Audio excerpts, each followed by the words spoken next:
Surprise, October 8th we go live. We ended the month with 12,000 customers on the platform. Or even 1 month, like that 20 days, we had 12,000 customers on the platform. That was the first spike. All of a sudden, you see across the globe, SME is a large theme because you realize there is money. There are so many people looking at the same money which can be made from the top. But there's a whole lot of large use case which is just left behind. A lot of people don't build just because it's not sexy. So once the UPI came into picture, the payment, the landscape itself underwent a huge change. Like just as a click of a button, quickly do that through the system. It became the first path-breaking thing that India has seen from the payments perspective. Hey folks, welcome to the show. Today we've got Deena Jacob with us. Deena is the founder and CFO of Open, and prior to this, she's worked and held many different finance hats at Tabzo, where I had the fortune of sharing some time with her as well as Taxi for Sure. Deena, you've got a very, very rich history of doing all of this in some time. So why don't we start off by first just having this conversation about you, trying to understand what you've been doing, how you got up, how did you get into finance, and then how has that journey evolved over time? Great. Hi everyone, it's a pleasure to have this chat with Edul, and that also makes me go down the memory lane a little bit, think about the profession and the journey I've been on for the last couple of decades right now. So about finance, it has been probably by choice as a profession I took. I'm a chartered accountant by profession, and then started with a typical audit career with Deloitte, and then moved to banking. And I spent, that was a shift from audit to industry. And while at banking with ICICI and Kotak is where I figured out the whole joy of real, where the finance meets the real transaction. And I was really in love with banking, I must say, from the pure finance or accounting part, which I have seen earlier. And then the journey transitioned into investment research and the investment part of it, which I spent some time with a very early stage startup, which was, that was my first brush with the startup, and ended up started as an analyst working on with a sell side analyst on investment research side, writing reports. And that's where I realized this is a fun thing. Like, how do you look at different aspects of finance? During that whole period around 2008 to 7, 8, 9 period was very different times that we saw. So that's where I had the fortune of seeing various aspects of finance itself. Though I chose as a profession, when I studied or when I thought of it, I never thought there are so many aspects to what we call finance itself. Yeah, I would have never imagined that all of the other sides, right? And that is where I got more and more intrigued about it. And this is a place which gave me the whole thing of, I love solving problems, and I love solving things which are in and around, like when things are really going gets tough. I really love to solve problems. So, and I enjoyed working on right from implementing balance scorecard in a company, to running innovation for the company, to dealing with on the account management side, on the selling side, which I have also done with ICICI as well on the marketing for SMBs. So I really enjoyed that whole stint of how different businesses function, what are their problems, being, solving, going with a solution for them. Open in 2017, with all of these put together, how Open happened was that I have three of my other co-founders come from the payments background and serial entrepreneurs in the payment and the Fintech space. And we got connected when I was taking care of finance at Taxi for Sure. And we had this unique problem of settlements which could not be done by anyone or anybody in the banking ecosystem, because we wanted to give drivers a real-time settlement onboard and even collection from their end, which can go back to the business system wherever they are. Assume they are in the airport and they want to put in money. How do you recognize, how does the business system recognize he's the one who put money? He'll be going and depositing in a bank, but how does your systems understand? So this was a unique problem, but the banks couldn't solve. They had multiple different color challans we can provide, but imagine teaching 15,000 drivers which color to put and how to put when they are in the airport. And if you want to block them from not doing a transaction, doing a trip after their balance has gone down, there's no other way. You have to give them the solution. So this is an unsolved problem for 5 months. We can see our account receivable from the drivers bulging up. And that's where we got connected to Anish and Ajish and Mabel, who are my co-founders right now, who came with a brilliant solution with their previous startup, which they were on the fintech side. And we put together, the microfinance connections to virtual account to putting it back into the system. So it was a brilliant solution which just came together and we could go for with just it. real-time settlements. Yeah, real-time settlements. And that's how we got connected. It has been a long, that time onwards, one, it is about the spark of brilliance, what we saw. Somebody who has solved the problem, and there's a team who can just create magic out of things. So that really resonated very well. And we have been connected for some time. In 2017, when we started discussing, all of us have been in the eye of the problem, wherein business problems are there, wherein the business different models and scale, how the banking and other systems are not keeping pace with it. It's not as agile to take care of the need of the changing businesses. So that's when we said, why not technology? Why can't we use technologies to solve this problem? So that was the first part wherein we all came together, where we were in the eye of the problem. There is this thought process behind how do we solve it? And then we got together, let's come together, solve for this issue, wherein business banking is broken for businesses, especially for smaller businesses. They don't have access and tools.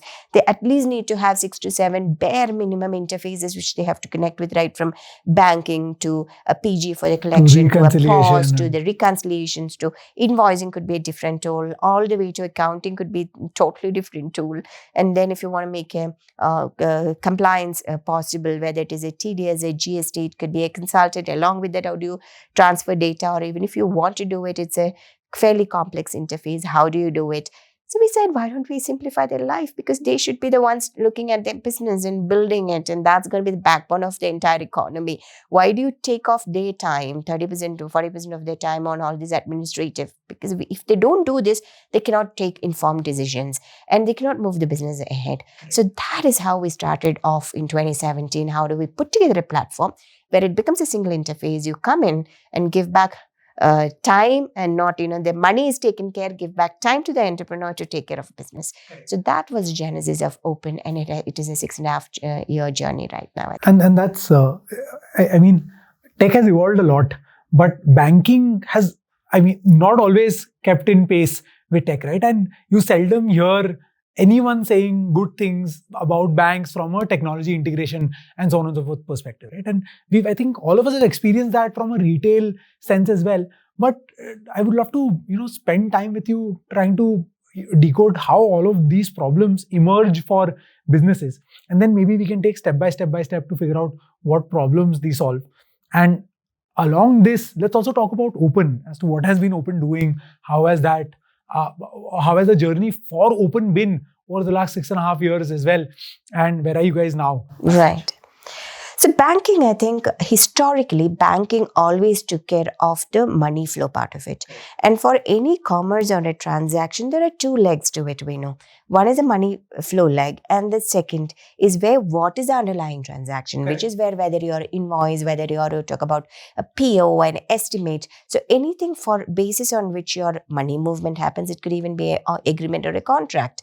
But that never comes visible when you only look at the money flow part. Correct. Just basic reconciliation of what this money came in for, exactly, and what was the good or service paid out. All of that is always true, immensely manual. It is disjoint and immensely manual, because if you want to connect these two, there is no unique identifier on what transaction for which you have given, whether it is an invoice, whether it's an estimate, whether it's a PO, because when the money comes to the bank, it's like multiple tributaries all joining into a river or an ocean kind of, once it is joins, you have no clue from where it came and where it went to. So this has been a unique problem historically. While banking in itself is extremely complex, there were reasons why it was completely separate, regulated, because it's about money, it's about people's wealth and money. So that's where banking system has been separate. And this entire system has been, again, disjoint. And that you can't say banking, it is very difficult when this system evolved separately from the commerce itself for both to be thought through as a single interface. It was never done that way, due to which this evolved completely separately. The systems have been legacy systems continue to be the same way, because whatever happens here somehow was adjusted to what happens on Correct. the other side. Because whether it's commerce true. cannot stop, right? That will Exactly, just continue commerce to grow. cannot stop. It started adapting to what happens here. And then this started evolving in its own pace, actually, and not according to the pace at which the commerce evolved historically, I'm talking about. But this saw a sea change around, I would say around 15, 20 years back onwards, we started seeing sea change in this entire evolution. And when you talk about that evolution, this is right from in India perspective. Let's take the India perspective itself. Payments is the first wherein you have seen fintechs or different entities which came in. I mean, right from the PayPal onwards, if you look at it, right? I mean, from the payment gateways and the cross-border to domestic onwards, payments is where the first level of innovation started happening. A little bit of breakout from the banks, but collaborating alongside on the systems itself, and then trying to look at a different way in which it is evolving. And then it started in India. If you look at it, the primary thing which was put in place, I would say that the whole India stack has been mind blowing. Of course. And the whole thing of right from identity, I mean, for a billion plus kind of population and the penetration when you're looking at, and again, educating them, the interfaces, the local complexities, localization complexities you have, all put together, this has been one of the most complex economies to pull off this. So that's where we had to start with the identity. Correct. And then you have to start with the consent part of it, and then different infrastructures coming together, the collaboration. So that led to and then once this was in place, especially with the Aadhaar on the identity side, and then again, coming to the consent based, all put together, the stack as it evolved, immediately the UPI came into picture. So once the UPI came into picture, the payment, the landscape itself underwent a huge change, like just as a click of a button, and on multiple things wherein you don't have to memorize, you don't have to have too much of transfer of information, you can just quickly do that through the system. It became the first path-breaking thing that India has seen from the payments perspective. Correct. And I think people talk a lot about UPI, but the real underscore is the entire identity stack. Where the cost of doing that verification came down from maybe $1,000 to $20-$30, which was insane. So it all started with the payments. And then it went on to the lending. So the next way we have seen is 15, 16 onwards, we have seen the digital lending coming up. As earlier, it used to be very manual, and the process of identifying right from the KYC to the identifiers, everything has been fairly complex. Thanks to India Stack, again, going back to the fundamentals, it's all about, the foundation was so strong that you could just build on it. And that's where the whole foundation of right from KYC to the different ways in which you can look at the identification. Payments, again, getting more digital, getting more information rich in terms of, understanding what they are into. And come on to GST again, when you look at the other side on implementation of the right from the GST and the technology which has been put in there from a tax and other infrastructure perspective. Think of the amount of data one could get. Technology has played a huge role there as well. So all put together now, when we look at it, it has become like a large ecosystem wherein government is laying all the foundation, partnered by all the foundational infrastructure pipes. Then the partnered by regulatory bodies like RBI with the sandbox, the innovation hub, be it, and again from the government and the RBI side on the NPCI kind of initiatives and the setup way in which it is being driven. And the whole collaborative aspects of banks going to the fintech and collaborating as well. Because fintech always was a main factor which led to the kind of distribution and customer experience.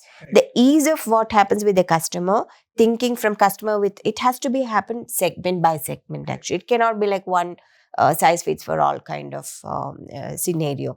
And that's the exact reason why last 3 years, if you look at it, right, I mean, the largest funding, a lot of funding has gone into the fintech startups.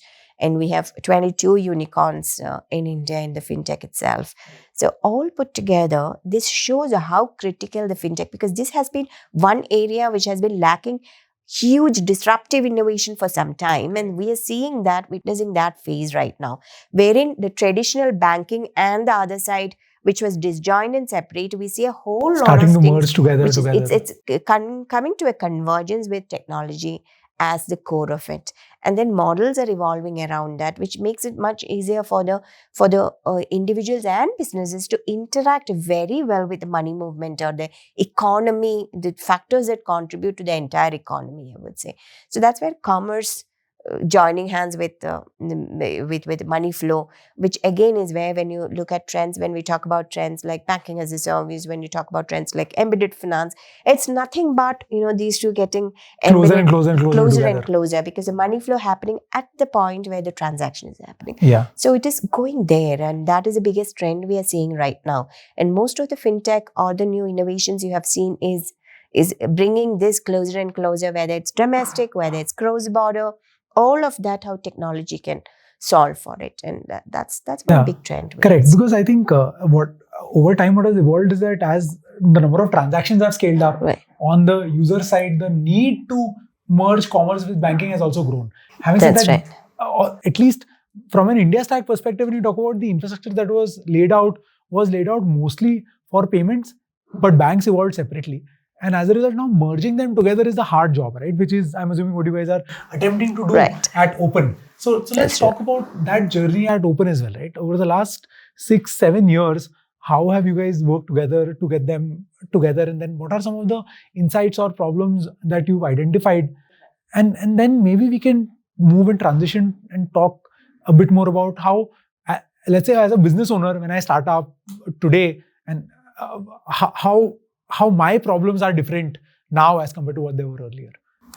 So in terms of the banking, look at the whole problems or the banking, the way it has evolved. Initially in 2017, probably when we started approaching banks were equally confused. We were equally confused how to partner with the bank, right? What do we call us? What do we call ourselves? Yes, we have the technology angle and we have the fintech or rather, the financial solution angle as well. Sometimes it surprises me that 2017 was just 6 years ago. But from a tech perspective and what all was capable perspective, it seems like decades ago. Decades ago, right? True. Like I still remember having early days of Mudrex, trying to figure out and work with banks and trying to figure out in what formats you can partner. Like nothing existed.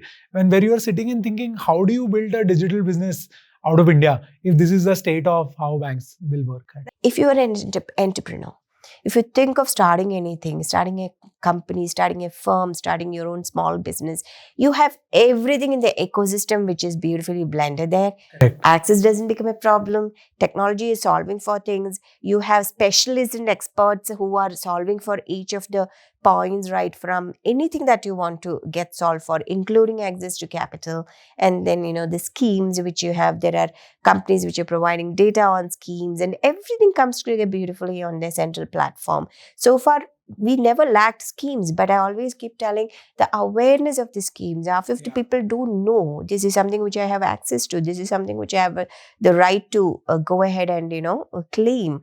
And that's also a problem. I mean, and how do you solve for a billion plus nation, right? So those are the things, if you look at it, it is not only banking as such which is getting solved. The job of the regulator is incredibly difficult. Incredibly difficult. Figuring out all of this and also figuring out the roadmap of execution, right? Right. With Aadhaar and then UPI and then, of course, peripheral things like BBPS and now moving towards ONDC, the entire stack has evolved to a place where as you said from the start, the entire digital commerce journey is becoming very, very easy. Very easy. And digital commerce is where we need to get out. While we understand there will be a whole lot of physical touch points, and that would continue to remain. And India, I believe, for the nature of what we are as an economy, will remain phygital for some time. It is not like one day we just wake up and with technology, everybody moves to digital commerce. It doesn't happen. It's a journey, evolving journey. But to get there, I mean, unless you get there, everybody doesn't have a level playing field, for example. But to get there, all of these factors are the foundation. It takes time, but at the same time, the things we were able to achieve in the last 15 years is incredible. Incredible, I would say, for the timeline, and what we achieved is incredible. And that places us as one of the best fintech, or from a finance and banking perspective, one of the best globally, if you see. And there might be, maybe we haven't moved completely towards open banking, but with different things that we are doing, that also is in place. I mean, be it a OCEN or all of that put together with AA, OCEN, all put together. We also have sparks and a good Correct. way in which we are getting there. And a good when we enough talk like about digital roadmap currency, also. digital currency, another one which we can talk about as a government, which has come up with, and the way in which the adoption and things are being looked at within the economy. So I am very bullish about banking evolving, and that's exactly the reason why other countries are also taking and looking at the model and taking, how was this pulled off here? Can we adapt something there as well? But globally, if you see as well, this is where the theme is going to. I mean, embedded finance becomes a huge theme. Branchless banking is becoming a huge theme. I mean, how do you do everything digitally? And if your overarching theme remains, how does commerce and banking come together? Yeah. And that one problem, when you solve for, all of these comes together. Correct. Like in wherever you do, however you do, how seamless the transition can. So we started with these two modules, the basic things, which the highest problems which they face in these two modules, from a reconciliation, from multi-system perspective. That is what was the first product all about. Then slowly moved into the ERP. So it took almost 5 years for us to build somewhat, at least in 60 to 70% of the product we envisioned. Correct. It took us 5 years. But did we wait to go to the market for 5 years? No. From the 8th, 9th month onwards, we were in the market. Initially, they were like, then we had to prove out, how do we get customers? Because it's not only that people should know somebody is building some product for us, right? So that's where you have to parallelly perfect which all are the channels which would. And only then will you also get feedback as to what you're doing is right or not. Exactly. Right? That's how the product evolved, because you can never build product sitting within meeting rooms, right? And that's one thing we have learned also, because the solutions you have thought through in your head, when you show it to the real user, they'll be like, it may be good to have. Yeah. You might be so proud of the feature you built. Yeah, but the they moment really you show don't them, care. Like, really don't care. Yeah. But this is the experience. There might be one small thing which, this is the experience I want, and this is my problem, which solves for my problem. So thinking from what they see, some things might be very tough to pull off in the back end, and that might be the biggest thing you are so proud about. But for the customer, it is a essential which should be there in the back end anyway. Okay. And they don't see it on their face as such, but there might be, related feature which, from a usability perspective, which gives a wow factor for them. So figuring that out is the biggest. And once you have one or two of those hooks, or the way in which the customer appreciates figured out, and there could be nuances on by sector, by the nature of customer, by the complexities, by the size of the customer. So then it gives you a fair idea of how to go to market, through which channels, and what positioning you should give. So unless that happens, more people should hear about you, but at the same time, they should hear the right things about you. Otherwise, the recall will never happen. Yeah, if you're building a product that doesn't know, then they'll just end up hearing the wrong things about you. Wrong things. And if you would have ended up building the right product, but you're not positioning, you're not messaging the right way also, because these are the two things which can happen also. So that's the reason why we should never wait for the entire product to be completed for you to go to the market and test out. So this was initially, while we had 500,000 per month digitally acquiring. So our whole concept was like, digitally savvy people is the ones who are going to adopt this. And that was a whole concept. And we said, we'll do digital marketing, absolutely no problem. So it used to be like 500 going to 1,000 per month. And then we were like, yeah, it's working. Maybe 1,000 can go to 1,500. So this is like a 5-6 months we're talking about. Initially, we had a virtual account that we launched with. But then, these users started telling us, no, the India is still not completely ready for fully digital. Yeah. So you have to still have the checkbook, and full-fledged current account is a need. Correct. So after we started around 14th, 15th month, so around 9th month, 10th month, we got this feedback. Then started on the partnership for full-fledged current account.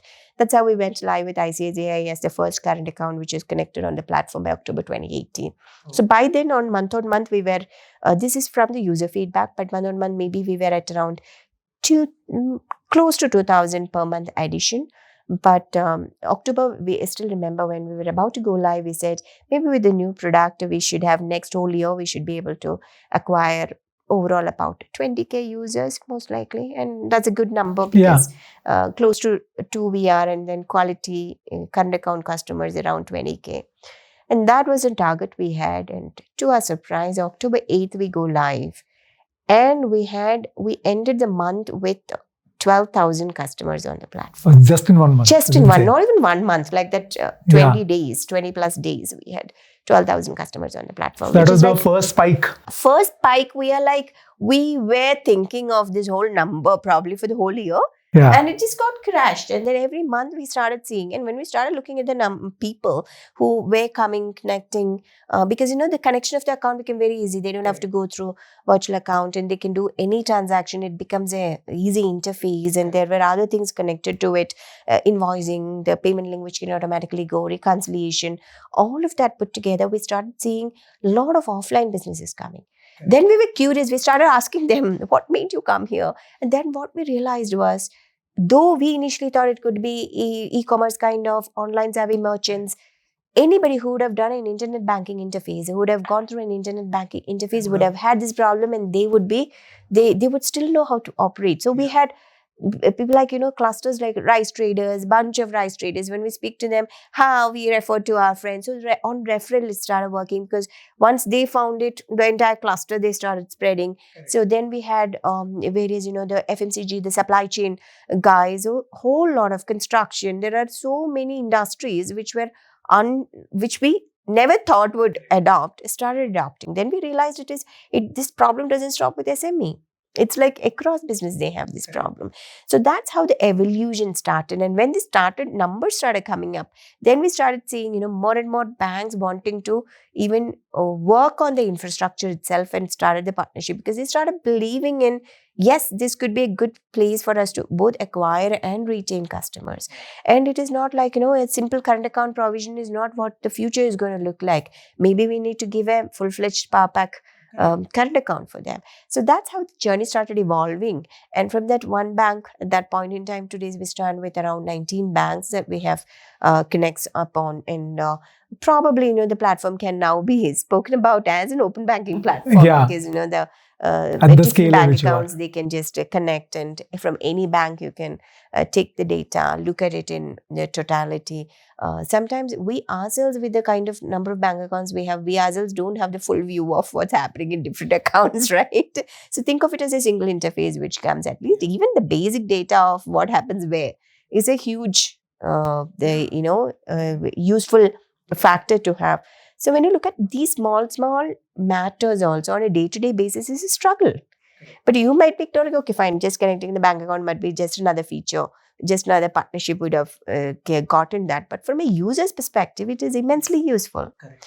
I would have taken, a lot of time to build probably a PG infrastructure or a card infrastructure, for that matter, or lending infrastructure. But more than all of that, maybe they would say, just a simple dashboard might be for the customer which is useful. Yeah. But all others are very critical for us as a means to the end, in terms of giving the customer flexibility, the customer usability part of it, right? The user friendliness, how easily they can interact with different parts of their life itself. I mean, all of these parts are different parts of their life itself. Yeah. How do you interact with that from your finance perspective? As your job, a key part of your job across all of these different organizations has been partnering with banks, partnering with entities, right? So what's the hack? How do you get those partnerships solved? Because at the end of the day, as you mentioned earlier, the intent on the other end is always there. Right? Yeah. So what does it take to move from intent to action when you are wanting to work with these partners? Total perseverance, I would say. Every time it's about, you have to really invest time, energy, people, everything in there. And it never happens. There are cases wherein we have been speaking for 6.5 to 7 years, even slightly before we started the company itself, and finally the partnership is fructifying now. Always imagine there are thousands of people who are pursuing a partnership with a bank. So you cannot afford to just meet them, say hi, and then after 5 months you go and say hi. That doesn't happen. You have to be constantly in somebody's radar. Okay. To really see what you're doing, give them updates, give them new and also solution along with them, because the intent comes very strongly as a will only when you're able to show them this, what is in it for them. What is your solution actually? How does it pan out in terms of creating a large outcome for them. And banks are not interested in outcomes lesser than, tens and thousands of crores, right? I mean, if you just go with a 200, maybe this will add to a 10 crore revenue, 20 crore revenue. Doesn't make any difference. Doesn't make any difference. But either it has to be a customer retention or an acquisition strategy, or this is going to move the needle in a very different way. So how do you solution for that, right? I mean, it is at scale. I mean, it's mad scale at which banks are running at this point in time. Yeah, you at the end of the day need to get that win-win set up for them. Otherwise, it won't won't work. translate into what you want to have as a result. So that is something which we have, and we're very fortunate to have somebody who had a very good network with the banks, and he was to be complete. I mean, we all are completely involved in it, but at the same time, he was consistent. You need one person to keep on pushing. Keep on at least telling that I'm here, we are doing this, we are also doing this whenever there is product updates happening. So it has to be constant interaction which needs to keep going, and that is something which define the way in which we could get. Although as a company, you guys acquire MSMEs, right? Which are although on the one end thought of from this perspective, okay, these are businesses and different from consumers, but at the end of the day, India is a country of entrepreneurs, right? So everyone is building their own business, and at the end of the day, you're also trying to acquire folks from that perspective. So how has acquisition been different for a company like you? Just so that we can also get some insights into how do you build a business for businesses while doing something like this? See, for businesses, you should always think of two aspects are the most critical for them. One, and the highest, is always demand generation. Yeah. And the second is about, managing, especially the cash flow. Correct. So basically help them get more money and help them easily manage their money. Get them more money, easily manage. Because these are the two highest issues if you were to look at it, right? So which is where if you look at it from a fintech perspective also, you can even see models like which hinges on the primary thing would be demand generation, and then goes into maybe lending or maybe different things which solves for their highest next pain point. It could be working capital management, all of that, right? So that is one theme that you see, or people who solve for their full-fledged cash flow, inflow, outflow, and visualizing in terms of what's happening to take decisions. So this is the way in which we decided to move. And along with that, there is also a demand generation part. For example, we have an app store which also gives things like, be it a marketplace for the reconciliations, be it we have a market, we have a section called Open Hub, which also is like you can list your products or services and find buyers out of it. But primarily it is on the cash flow backwards. I mean, the management of the entire cash flow that's exactly where we have APIs also for much larger businesses. There are APIs, be it on payout, be it on card or other issuance, be it on lending side. So there are like APIs which we open up as well. Correct. And those are the ways in which, where in terms of acquisition, how it changes is a large entity acquisition and the way in which it is being sold to them would be way different from the medium. Would be way different. But when it comes to the long tail, it has to have a product led. You cannot have assisted so much. Whereas when it goes to the other, product led is where you might get them onto the table, but it is definitely one, since it is slightly expensive and needs more solution for them, it might require a little bit more of assisted. So the sales motion everywhere differs actually. And that's where sometimes you also see that there is this sectoral changes which happen. So sector wise, maybe you will have to concentrate more because each segments or each industry's requirement will be way different. Yeah, like a restaurateur is different and a kirana store is different. Yes. And an individual, let's say a taxi driver will be different. Who has a bunch of cabs is different. That's true. So which is where it typically depends on what product you are in. And the other aspect is as much as possible simplify the product. So that it is like, the journey is so intuitive that to a good extent, they can do it on their own. Keeping it simple is keeping always. It very simple because when it comes to horizontal, we have always had that issue also. Being horizontal, you have so many touch points and complexities, but we need to keep it very simple at the end of the day. So these two are the aspects we should keep on. It is a journey. I mean, nobody gets it right on day one. And let me be honest about it. And neither would it be. And it's a journey which you have to keep your eyes and ears open, have constant interaction with the customers, look at data, come back and look at data. And that will tell you a whole lot of things which you just have to work on. But that is, you need to triangulate from all sides. Again, cutting out noise from what is a reality, which can happen only when you look back at the data. And that's how you need to then start evolving the product, which is the highest problem that you can infer from all of this. Validate with the customers, start building on it. Otherwise, beyond a point, priority also becomes a problem. You Correct. can't have like What do you 1,000 build people working. first? What do you build first? You can't have 1,000 people building in all directions. You really need to prioritize, have a few things which you solve for, and then go from the essential to good to have. And then innovation as an engine should always run. Else, suddenly you will find one fine day that you are like outdated in the market, and it's going at such speed right now. So that's where in the org itself, you need to have not only from building, but from the sales, everywhere you need to have different layers depending on where and how you are selling. But at the same time, you cannot afford to have too many things running. Correct. While all of this, maybe, channels you need to pick. Maybe, You need to pick your battles while pick you're your building. battles while you're building. And what works really well, the channels, everything, the data will show, and the way in which you have done. And also ensure you put the best people before you conclude that this channel is not working, because there's that whole aspect of execution also. If you are one person, wrong person taking in brilliant channel can also get you concluded in 2 months time that this doesn't work or the product doesn't work. So you guys started with focus on payments for solving problems for MSMEs. How has that landscape evolved now today? As a small business owner today, what all are the I'm not saying options available at Open, but generally as a small business owner, how is my acceptance and of payments changed, and what do people prefer these days?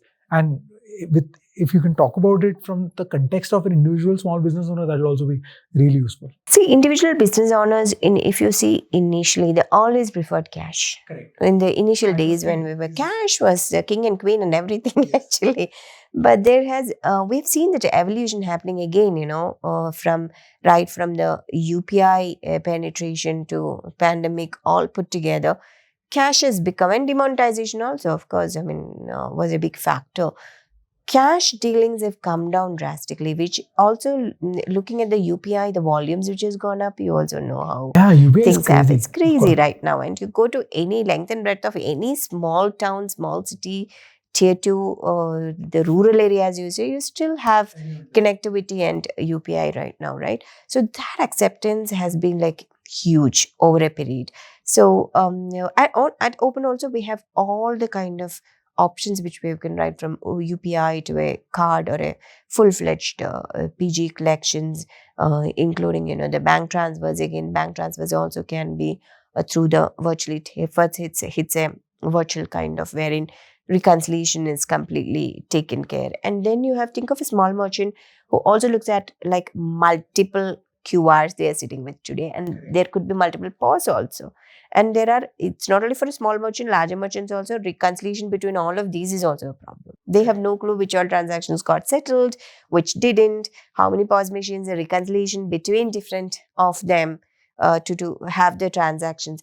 But the good part is they started adopting, and that's when these problems started becoming more and more aggravated. Like in the sense, while it was a problem for a few earlier, this has become a problem for everyone right now. Yeah. Then we started solving for that also, because how do you aggregate everything again, reconcile from different interfaces, show them this is what you are supposed to get, this is what you got, and how to follow up and set reminders and things like that. Because imagine they don't have the wherewithal to do it that way. You won't believe the kind of numbers that India does, even the smallest of the small. So we had one interesting chat with an ice cream pushcart vendor right in front of our office once, and especially when we were doing our lending part and all, because we had this thesis of some of them are not in the formal economy. There is about anywhere between a 400 to 600 billion SMB loan gap in India, formal access to credit, right? This is insane, but at the same time, the problem is that they don't have the wherewithal to put the data. They have no clue how to put the data together in the structured manner to show somebody. Apply for a loan, right? So when we went and spoke to him, he was like, he does 1.5 lakh worth of transactions in a month. The 1.5 lakh ice cream pushcart vendor. One pushcart vendor. And we were like, this is a good guy to whom you can actually lend something, working capital, whatever. And then we asked, how do you take care of your lending need, if at all? That last month I had a problem with, I needed a 5,000. I took 5,000 from the market. I'm paying back 6,500 bucks in a month. I'm like, What? And we keep talking about 26%, 28% ROI being higher, which could essentially be, much lower on the flat pricing. And they are paying like 1,500 in a month for a 5,000 kind just of. for a small loan like that. And we're like, why? Like, no, I needed it that time. And next month I have visibility for cash. I really need that money at that time. So I don't mind paying. So it is not an always all the time problem, but whenever he has, that's the way in which they interact in the market. But imagine if he can be brought into the real formal accessible part. Giving that 5 or 10 to such a guy with his cash flow is definitely not a problem. Yeah, and it's a life changer for that person also, life changer for the person, because they get more access to, currently they have their known way of solving this problem, but they don't know about the unknown. I mean, what their capabilities are or what they can unlock.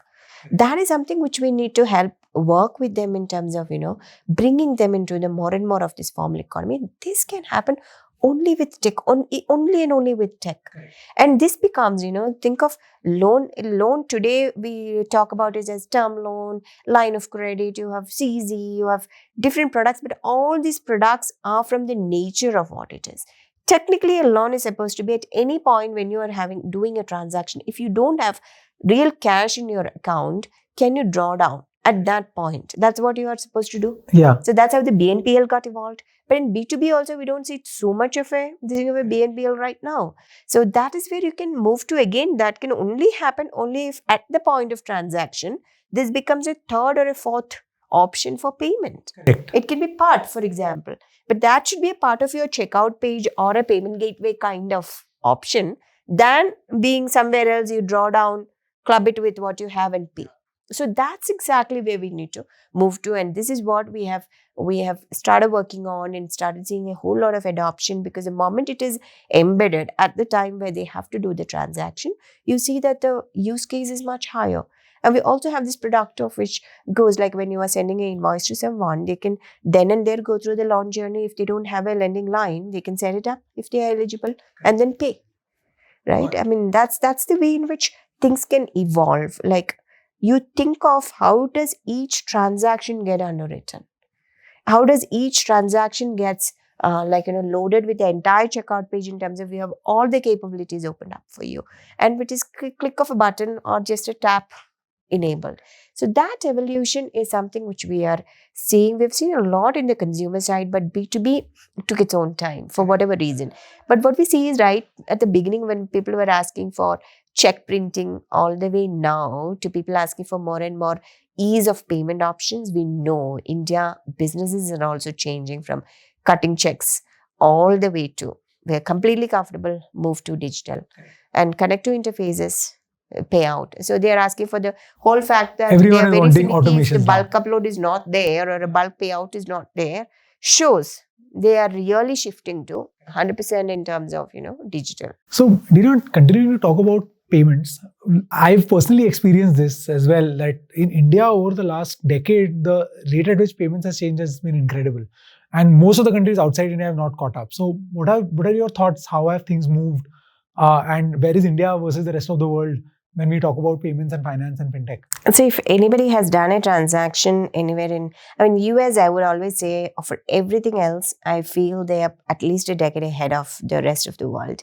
Whereas when it comes to banking, my personal experience has been it is at least 5 years behind. And especially when we compare with the ease with which a consumer or a business can operate in India versus what you see there. While yes, of course, on the payment side, maybe, things like Apple Pay, there are various other things which could have moved from a consumer perspective, which could be, one touch and easier clicks, all of that. But when it comes to business, it's still very, very, I would say, I wouldn't want to use primitive, somewhere in between primitive and evolved kind of, right? I mean, somewhere in between.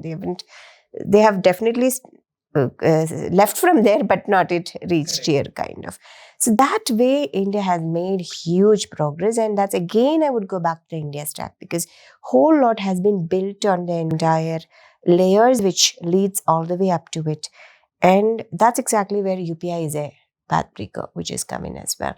But there, the information flow, ease of using the seamlessness of the interfaces that you use in terms of transacting, ease of information, like the time at which you get it, or the convenience. I mean, you might have to wait for even a day to see whether the transaction actually happened, what exactly, whether it's successful or not. So that is not the best of the situation to be in. And those are the things which is very, I mean, surprising for the time and age we are in right now. So that's where India has definitely cracked it, the real time information, how the information flow happens within the banking system itself, despite it being fairly complex even from a domestic perspective. But I would say payments still, the other aspect is international cross-border definitely has a long way to go still. And that while that being said, maybe from a PayPal, Stripe, from PG perspective, there have been things which moved. But when it comes to the interbank movements, it is still like, the seamlessness is So do you think actually from that perspective, India is still an underbanked or an unbanked country, or do you think that entire notion has changed? I wouldn't say India is unbanked to a good extent, because those who can be banked, mostly it has, say with the SBI with the 22,000 branches, even with the physical kind of thanks to a whole lot of initiative from the government Of as course, well. like it's been 10, 15 Underbanked. years of progress Yeah. that has brought it here. Unbanked is much lesser a problem right now, as much as probably the underbanked kind of, right? So the underbanked also, this is where there's a difference. The key difference between the unbanked and the underbanked also, they don't have access to one, and the other has access to, but they are not not using, or they they're don't not know how using to. the wherewithal and how, and that is a problem of the user experience, or rather how do they interact. It could be, this is where India has the typical issues of whether the interfaces are easy enough, whether the interfaces are localized enough, because with so many languages and so many, I mean, not only the language problem, but also have the literacy problem also, all put together. How do you make them interact, right? So that is where technology can play a huge role also. How to make it, maybe this is where the new age technologies, even for that matter from a voice based, there are a whole lot of ways in which this can be solved for. And earlier we always had the notion wherein money is always concentrated on the top alone, but the sheer volume, even if it is a 1 rupee kind of opportunity, contributes to a whole lot of. And there is money everywhere, like there is good amount of transaction happening. It's just that with money, if your aggregation is a 4 trillion, you can imagine whether it is in cash or digital, whichever way the split is, there is money to be made from everything. But it is all about how do you solve for it. And that is where the underbanking has to be solved for. And there is still a good option of, remember when we started off on the SME side, there were a lot of people who asked, why do you solve for it? They won't pay. They'll have never, they will never know how to use a internet platform. The volume will be less.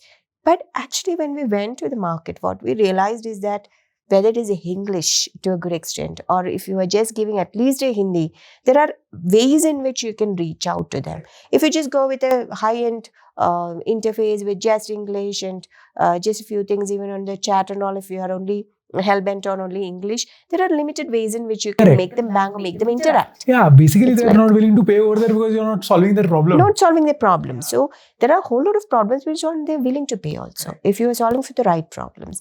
So that is where, the banking, though it has touched people, it has to be touched in a different way. And So it's not penetrated, it's touched. It's not, it is touched. So that is where, the underbanking problem still has to be solved for, wherein if you look at it, that is where, the interaction is a very critical thing for people to adopt. And that's where, if you look at it, the banks also are moving to who can help me with that layer of seamless interaction with the customer. And that's the biggest theme again of the bank and the fintech collaboration. And fintechs, mostly the fintechs with whom bank hold hand and work very, very closely, are the ones who are building seamless layers for the areas they want to penetrate more into. Think about the agriculture is still a major part of our economy. And most of it happens in the rural areas. So if you don't solve for it, how does that money and that part comes into picture, right? And that's where when we started having agri-tech coming up, or whether it is, solving for the agricultural, right from technology-based agri products all the way to the agri-financing part of it, we are seeing whole lot of large companies getting built out. So what if we ignored? So these are the areas where we should go down to the grassroots, figure out where the problems still arise or still exist and solve for it. Correct. So the underbanked part is the part that we need to solve for, and all of that will get done piece by piece by piece. The other part is already crowded to a good extent, unless you are in very niche innovations, already crowded. Correct. But underbanked and the remaining, which is largely ignored, which is a case with today, for example, SME as a theme has emerged. But if you ask anyone 5 years before, people would be like, Yeah. "Who will pay? Why are you even wasting your time on that?" Right? All of a sudden, you see across the globe, SME is a large theme because you realize there is money. There are so many people looking at the same money which can be made from the top. But there's a whole lot of large use case which is just left behind, and it is nobody's baby. Yeah, maybe I think a lot of people don't build just because it's not sexy. Right, Yeah, exactly. It's not perceived as cool. It's not perceived as cool. Whereas right? there are real problems to be solved. Real problems and real money to be made. Right. Let's now switch gears. We've spoken about payments, we've spoken about credit, and as we see, wealth is also now an emerging theme in this entire India stack setup. So how are you seeing wealth and wealth management, etc., change for the country? And a bunch of this started a few years ago with robo advisory. Right. Now we are getting this account aggregator framework that's also poised to change a lot of that. So what are your thoughts? See, wealth, that's where earlier also we touched upon this, where when there were lesser people looking at, can I underwrite a business, or can I have a say in what they would be going, how they would be going. Now we see, thanks to robo advisory and the fintechs who have brought this will into the youths and across the country. I mean, thanks to Zerodha, Grow, you talk about all the new age ones, and even for that matter, the investment advisors that we have seen traditionally. Even last 10 to 12 years, we have seen a sea shift happening, and last 3 to 4 years, if you look at it, the way India invests itself has changed. Right. Not only in Indian economy, but not only within India, but cross-border as well, right? And in different across assets, the asset classes which they are investing in. So that also has changed. So I would say that though it started from a fintech journey, if you look at it, started with payments, maybe right after India start payments, then lending, and now it's a time of wealth also. So payments, credit, and now wealth. Now wealth, because technically, if you look at it, everything on the spend and the transactions happen at one layer. And then you have a point wherein at any point you can have two different scenarios. Either you have a deficit or you have a surplus. And this is where wealth quickly. So if you've got deficit, you need credit. If you have surplus, you would want to invest. So, and this sometimes it is not always equal. Like sometimes you will park your credit. I mean, the credit is also a factor of, in the short term, in the long term, what I will make here versus immediate, should I be the opportunity cost of it, right? So this is something which people couldn't, or from a very volume mass perspective, people couldn't comprehend in their day-to-day life. For example, when it is wealth, should I be parking it for long-term, short-term, medium-term, versus should I be leveraging for my short-term, something which yields me 20% over 5 years, versus if I pay some 15% and leverage right now for a 1 year need. So that is something which general public wasn't so much aware of. I mean, we always were like a investment in, say, few asset classes like a gold, property. So these are the ways in which India has been saving. And it is mainly a saving economy, but not an investing as such when it comes to, the general mass. There were very few, even at that point in time, the risk and the portfolio looked like risky, stable, long-term, short-term. But if you look at the general public, that wasn't the case. Correct. So general public is always as gold and real estate. Gold and real estate, and probably, and the FD maybe, of course. Which is more like hoarding than investing as such. And beyond a point, you realize that it didn't even keep pace with the inflation, for example, right? Or maybe the ornaments, when you have to liquidate, it doesn't have as much of a market as you thought. I mean, it would have gone up 2x, but of course, with all the shaving off you have when you are going to sell, especially if an ornament, you end up getting probably. An ornament is not an investment at all. Not at all an investment. But India, if you look at it, is not like bars. They're all like exchanges. Everything happen in ornaments and various other things. But that has drastically changed now. Today, if you look at it, capital market investments, the IPO frenzy, especially from the retail side that is happening, these are all great signs of how the mindset itself has shifted, and that too from a generational shift. Like the new generation, how they are thinking about creation of wealth and progress part of it. You don't see so much of just hoarding and saving, versus you see more of investment, the real investment happening. And that is a very good sign. And this is also made possible by technology. How easily that can be done, how much of a transparency and information you get, how much of information based on your decision to invest, where to invest, how to invest. And again, the same things on the leverage, because as much as the lending has also evolved, they're not scared of locking in money. Other things like, this is where from a fintech perspective, you look at insurance penetration again is the smallest in the country, right? And majority of them actually hoard and save for untoward incidents, for a risky event rather than de-risking with anything else. So if you look at it, all of these are coming together very well. And with this information, education, and with the technology solving for giving things right up to them in a platter, telling this is the way you should be doing. And that's where robo-advisory you touched upon. There are a whole lot of things which started making life easier for them to make the decision. And that has shifted the entire mindset. It's that like the entire access to knowledge has changed. Exactly. Access and availability has changed. And that has led to this change in mindset, right? Which is also something that we see at Mudrex while we are investing in crypto. We see a lot of acceptance coming in from people who are not only 20-year-olds, but also 30-year-olds and 40-year-olds and 50-year-olds, right? Because it's a mindset change that, okay, we are not only looking to hold, but we are also looking to now grow and increase our wealth and become part of this. I think risk-taking ability across has become higher. And that also has got to do a lot with the technology advancement, the data and information, as you rightly mentioned, and informed decision making. And informed decision making, as well as ease with which they can switch between things. That has, changed the way the new generation. I'm very happy that the generation now that we see are thinking more of long-term and medium-term than the immediate thing of and de-risking situations. Yeah, I was reading this book very recently called as Against the Gods. It's a book about the history of insurance, right? And I think while reading that, I realized something that from a long-term perspective, or for a lot of cases, people are actually not aware of risk. Like they understand risk really well. What they're averse of or are against is just making loss or being wrong or losing, right? And what has happened is that I think as access has increased, people have been given those choices and the ability to participate in these different things. That has also changed their perspective about what risk is and what are they comfortable with and what are they not, right?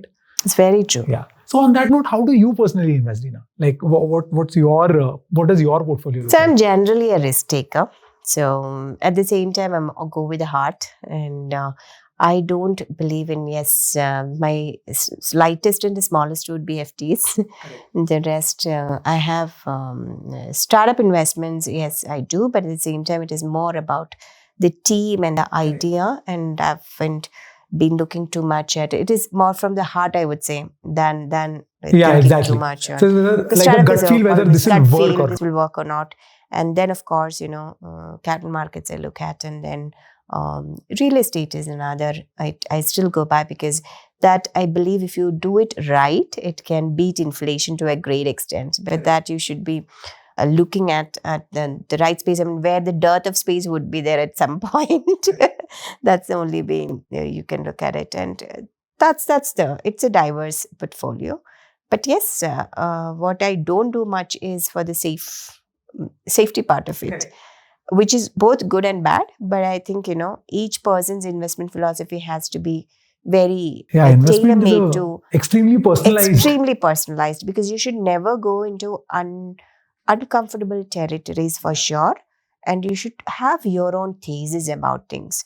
And without that, it is very difficult. Nobody can advise you on what you want, and you have to be the best judge in terms of how much of a risk you're willing to take, how long you're willing to wait, and what your priorities are in the short term versus long term. Yeah, people can only advise you in how can you best achieve what you want to do. But you need to know what you want to do. Know what you want to do. Great. So, as we move into this last part, let's just spend some more time learning and getting to know a bit about you, right? So, what are some perspectives or thoughts or learnings that mentally for you have changed over the last 10, 15 years as you've built for first consumers with Taxi for Sure and Tabzo, touching upon millions and millions of consumers there, to now building for businesses. So what perspectives or ideologies have changed for you in that front? So I would say that ideologies and perspectives which has remained the same rather than changed, I would say, because the commonalities are remain passionate to the problem you are solving. Otherwise, you can never solve that problem. Second is always, you have to have the customer first. For whichever segment, know your customer really well and that segment really well. Like within that broad segment also, there will be a certain, because you can't solve for everyone in the same segment when you look at it also. So you really need to see who is that target you are and know them very well, know the problems very well, build along with them. And this has remained the same whether it is B2B or a B2C for that matter. And then create simple products, message it very simply. And like simple products in the sense of sometimes product itself can get complex. When we were doing Tabzo, we had that messaging needs to be what is in it for you. That's all it matters to the consumer at the end of the day. And that needs to be very crisp and bang on. So this remained the same. And this, while I'm talking about all of these, I've had challenges everywhere in achieving this. And these are very, the sentences are very small, but to achieve that, the depth of it is sounds next so level. obvious, like this is what you do by default, right? But when you actually start doing it, it's not easy at all. And this is where people, teams, companies, everybody struggle with. And I've also had same struggle, whether it is B2C or whether it is B2B, we had the same struggle. But that's an evolution. Then only way is like, keep your eyes and ears very close to your customer, solve along with them. They will teach you things. Learn. Be open to learn from them. Ask them before building. Great. Then let's talk. I've seen you read quite a bit of books, and I've seen that bookstore and library at your house. What are some of the recent books that you've been reading? What are some of the books that you've loved in the past and would recommend to people? See, I am a person of simplicity.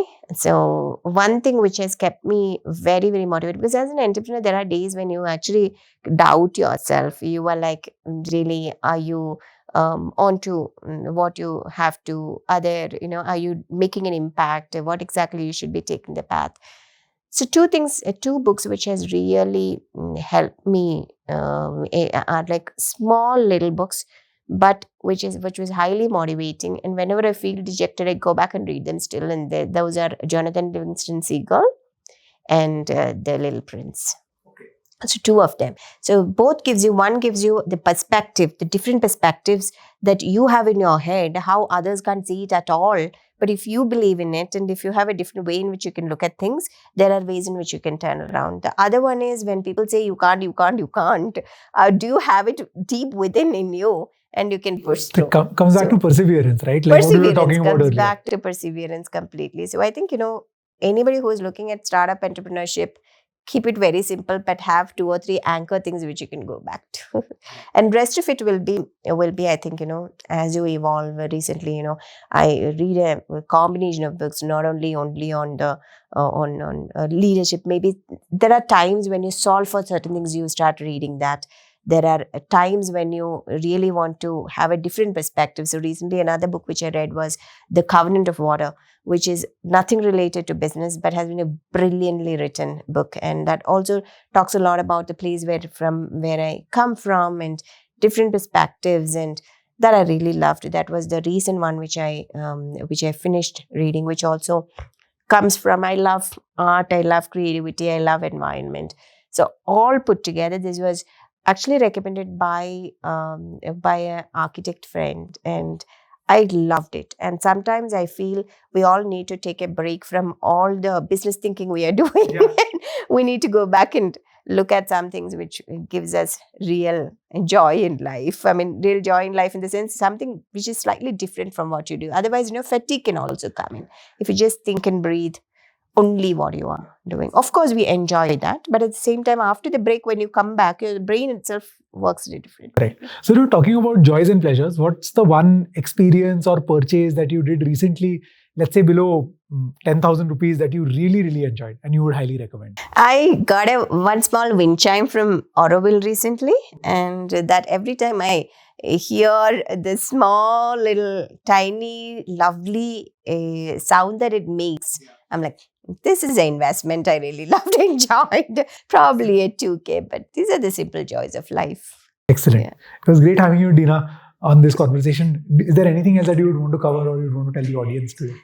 I think, yeah, always it's not an advice, but something which comes from my heart. I keep telling people, no matter what people say, follow your heart. And you just have to go do what you feel like doing. Correct. And don't listen too much to the naysayers. Naysayers also help you progress, because at that point in time, you should say, I really have to prove. And the moment you follow your heart, things will fall in place. That's only one thing I want to leave everyone with. Great. All right, folks. So don't listen to the naysayers. Keep on doing what your heart does and persevere.